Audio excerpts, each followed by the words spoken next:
ही दाल खिचडी आहेच एवढी चविष्ट, रोजही जरी मिळाली ना तरी मी खाऊ शकते. 1 कप बासमती तांदूळ पाण्याने स्वच्छ धुवून 1 तास भिजत घालायचा. मसूर, मूग आणि तूर डाळ 1/4 कप घेतलेली आहे. स्वच्छ धुवून यामध्ये 2 कप पाणी घालायचं. 1 चिरलेला टोमॅटो, चिरलेला कांदा, 1 चमचा जिरे, सुकलेल्या लाल मिरच्या, काही खडे मसाले घातलेले आहे. तेल घालायचं, हळद घालायचं आणि 4 ते 5 शिट्या काढून शिजवून घ्यायचं. 1 तास झाल्यानंतर कढईमध्ये पाणी गरम झालं की मीठ आणि तेल घालायचं आणि भात 80% शिजवून घ्यायचा.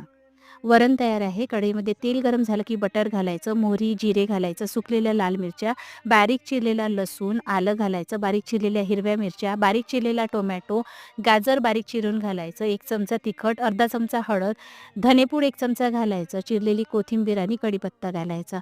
बारीक चिरलेला टोमॅटो परतून घ्यायचा. यामध्ये आता शिजवलेली डाळ घालायची आहे. डाळीला उकळी आली की शिजवलेला भात, चवीनुसार मीठ, चिरलेली कोथिंबीर घालायची.